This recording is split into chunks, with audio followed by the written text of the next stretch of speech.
Tanto o diabo quanto Deus te atrai, te seduz.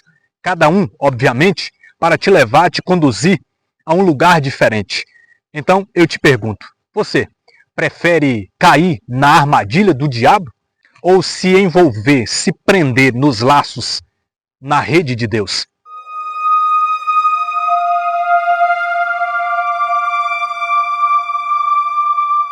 Uma das principais características do diabo é a mentira. Em João 8,44, Jesus afirma que o diabo é mentiroso e pai da mentira.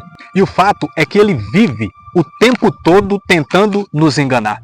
Em 2 Coríntios capítulo 11, no versículo de número 3, o apóstolo Paulo, escrevendo àquela comunidade, adverte: mas temo como a serpente enganou Eva com sua astúcia, assim se corrompam os vossos pensamentos e se apartem da sinceridade com Cristo. Nesse mesmo capítulo, agora lá embaixo, no versículo 14, ele diz: não é de se espantar, pois se o próprio Satanás se transfigura em anjo de luz. Olha só, ele se transfigura de anjo de luz para nos enganar. E a enganação, a mentira, se torna também uma das marcas daqueles que servem ao diabo, daqueles que servem ao demônio. Pois aqui em 2 Coríntios, capítulo de número 11, lá embaixo, vai dizer que seus ministros se disfarçam em ministros de justiça, cujo fim, no entanto, será segundo as suas obras. O próprio Jesus, alertando os discípulos em Mateus capítulo 24, verso 4, diz que ninguém vos seduza, ao ele dizer que no fim dos tempos muitos viriam alegando ser ele. Efésios capítulo 5, verso 6, o apóstolo Paulo volta a dizer: ninguém vos seduza, porque servindo a Satanás, muitos vêm para nos enganar, como falsos profetas, falsos mestres, falsos doutores, com falso evangelho e falso ensino. A Bíblia Sagrada chama Satanás, em Apocalipse capítulo 12, verso 9, e em Apocalipse capítulo 20, verso 10, de o sedutor. Pois é aquele que seduz, aquele que atrai através da mentira.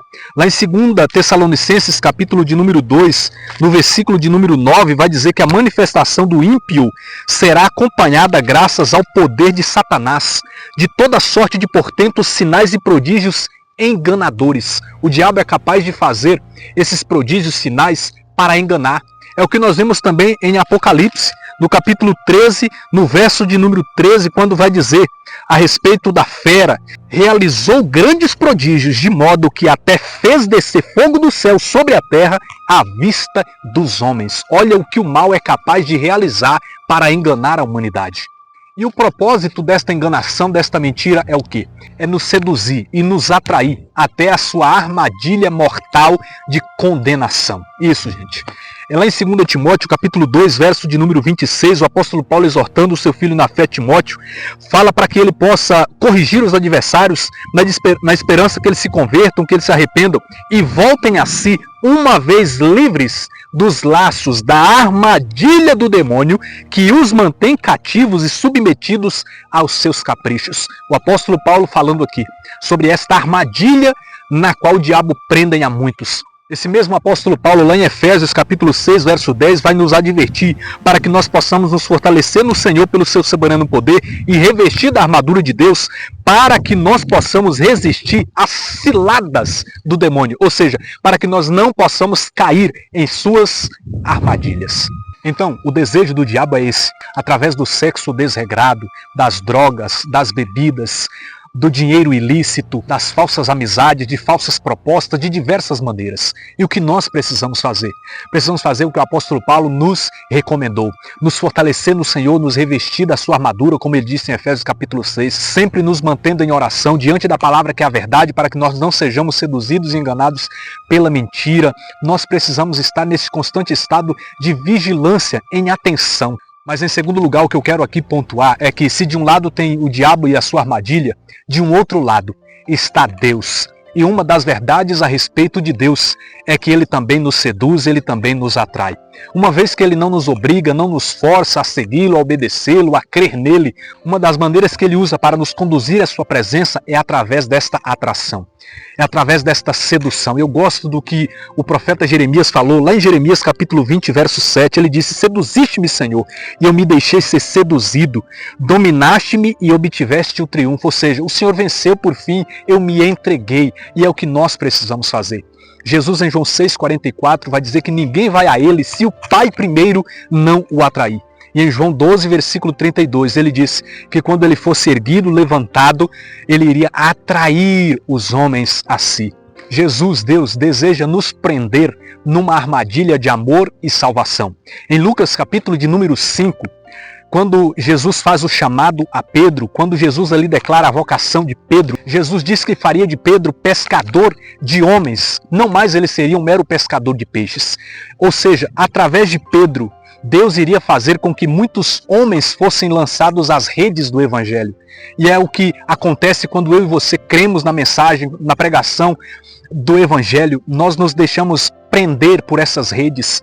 Lá em Mateus capítulo 13, verso 47, Jesus diz que o reino dos céus é comparado a uma grande rede jogada ao mar que pega os peixes. Nós precisamos ser esses peixes que se deixam ser atraídos e se deixam ser puxados por esta grande rede de salvação que é a palavra de Deus. Outro texto maravilhoso sobre esse Deus que quer nos enlaçar, que nos prende com seus laços de amor e salvação, está lá em Oséias capítulo 11, verso 4, e diz assim: segurava-os com laços humanos, com laços de amor. Nos lembremos aqui da frase atribuída a Santo Agostinho que diz: Senhor, é duro te seguir, mas é impossível te deixar. Porque quando nós nos envolvemos no amor de Deus, nós nos sentimos tão atraídos, tão mergulhados naquele amor, que nós não desejamos outra coisa senão estar permanentemente em sua presença. A verdade é que Deus é esse, que ao mesmo tempo que nos prende, nos envolve nas suas redes de amor e salvação, Ele nos liberta da armadilha da morte, da armadilha do inimigo.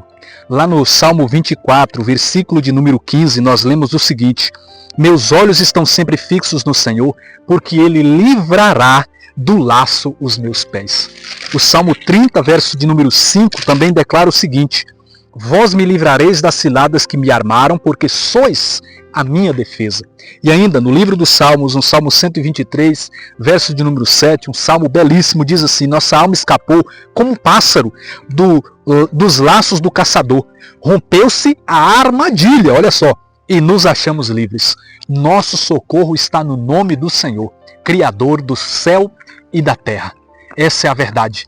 Que o Senhor nos liberte de toda espécie de armadilha, de cativeiro, seja lá qual for esta armadilha, este cativeiro. Finalizando esta reflexão, outro ponto que eu quero aqui levantar é que, em se tratando de juízo, de punição, de castigo, ninguém pode escapar da armadilha que Deus armar. Muito menos o diabo, mas que eu e você não estejamos no grupo que será capturado pela armadilha de juízo do Senhor. Pelo contrário, que nos deixamos nos envolver na rede de salvação de Deus, ao mesmo tempo sendo libertos da armadilha do inimigo. Deus abençoe a sua vida. Até o próximo vídeo, em nome de Jesus.